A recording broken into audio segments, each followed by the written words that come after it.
Alrighty, hello everyone, welcome to another Star Wars Galaxy of Heroes video. My name is Ricky P, thanks for being with me today. I really appreciate your support on watching my videos. Alongside with the Mon Mothma kit reveal, Capital Games also released a Scarif Rebel Pathfinder change. I wouldn't call it a rework. Personally, reading this, I'm going to call it a bit of a nerf, meaning they diminished the Pathfinder's kit to be less good than it usually was, but we'll take a quick look at this. And at the same time, something that I've sort of omitted in my Mon Mothma kit reveal video is the creation of the new Rebel Fighters tag, and we'll take a quick look at this at the same time. So Crumb from the forums released this little text at the same time of the kit reveal that the Scarif Rebel Pathfinder would have a change on his basic ability called Dig In. So basically, I'm actually sort of happy about this because this means that Capital Games actually tested things out and they saw a potential loop.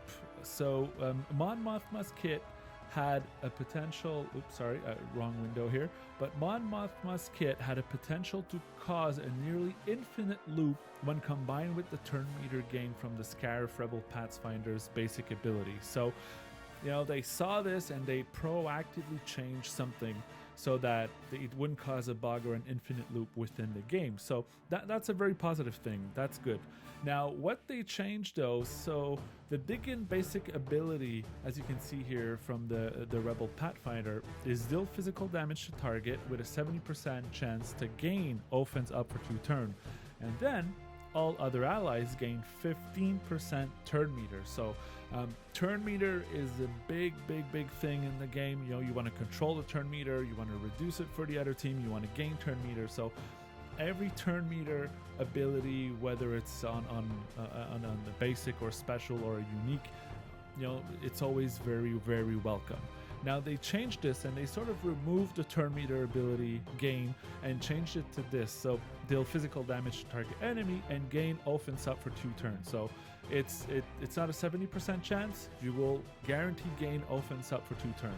And then instead of the turn meter gain, what it'll do is grant accuracy up for 2 turns to a random ally who doesn't have it. So it's okay. For me, removing a turn meter ability is sort of a nerf. It's something very important. It's a high ability. It doesn't compensate really for that. The new what they're adding there, the offense up guaranteed and the accuracy up to an ally. I don't think it really compensates for that turn meter gain that it used to have, but it's something. They didn't want to create that loop. I can understand that. But for me, it doesn't feel like it's a real compromise of having something exactly the same. So, but that's a little change there for that character. And at the same time, that character will have that new Rebel Fighter tag. Now, who will have that new Rebel Fighter tag? Here's a list of 15 characters who will have that new tag. So, Baze Malbus, Biggs, Biston, Bodhi Rock, Cara Dune, hello Cara, Cassian Andor, Chirrut, the Hot Brothers, the Rebel Scout and the Rebel Soldier, Jyn Erso, K2SO, Lando Calrissian, the original one, Pow, Scarif Rebel Pathfinder, and Wedge. Now, if you look at the list, they're not characters that are very often used, right? So all the Rogue One characters are there. The Hot Rebel Scout and Soldier and Scarif Pathfinder were rarely used. Then you have like the Wedge, Lando, and Biggs, I guess, from the original Star Wars character that were released very early in the game. And then you have Cara Dune, who's the only recent character in there, if I can say so. But at least Cara Dune now has somewhere to stand. I think she has a new group of friends, I guess, to hang out with, and that's where she'll stand. So looking at the different characters here that are available in the game. So I put on favorite every single Rebel fighter that will have that new tag. So for me on my account, as you can see, Biggs is my strongest, and that's mostly because of his ship, right? I've put Biggs at G12 so that his ship would be a bit stronger, and then Lando is my second character because I'm working on Jedi Knight Luke, so I'm gearing him up. But then after that, everyone's at very low gear level because I barely make use of them. All my Rogue One characters, I mean, they had one use in the hot territory battles, which we don't do anymore, and so I didn't sort of gear them up more. My Wedge, I wasn't in the meta back then or high enough when Wedge was part of the meta. That's a very long time ago, and didn't last very long either. And then Biston and Pow. Cara Dune is a new character. I just started working on her, and even my Scarif Rebel Pathfinder, I don't even have him at 7-star yet because even him, I think he had a little part to play in the hot territory battle, if my memory is right, but there was no point of really gearing him up a lot. So these are for me the 15 characters that will have the Rebel Fighter tag. I might have not a lot of use for that new Rebel team yet when Mon Mothma comes in, but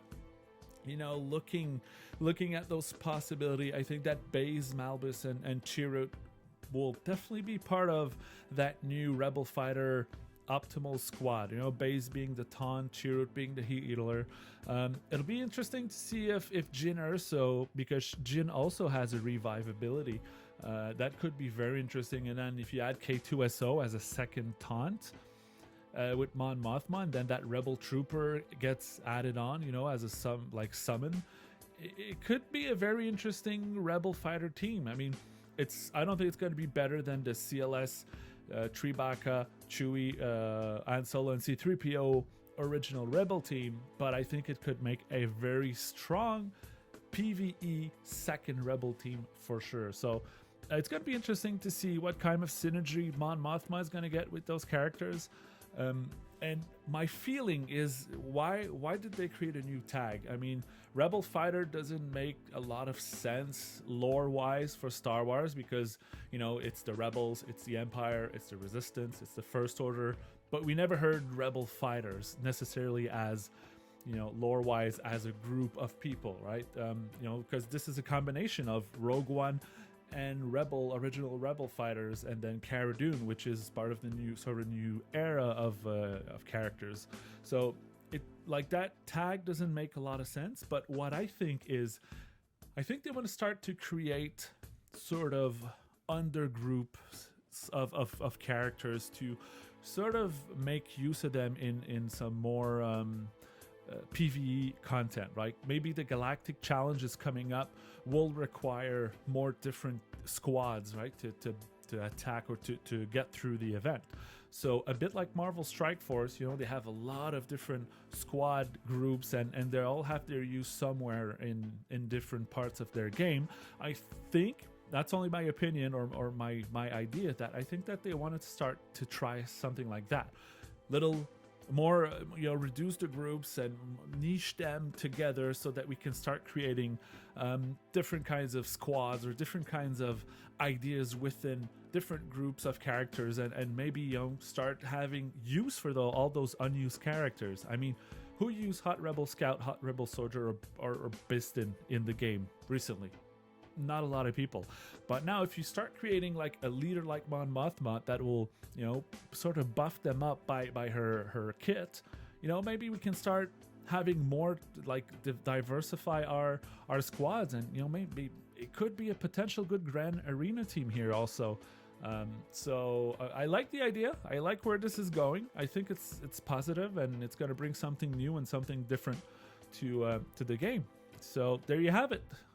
Change to the Scarif Rebel Pathfinder and a new Rebel Fighter tag. I hope you enjoyed my video. Thanks everybody for being there. Give it a like, subscribe if you like my content. Give it a little comment in the comment section, and I'll see you soon, and have fun with the game, and I'll see you on the holo tables. Take care, everyone.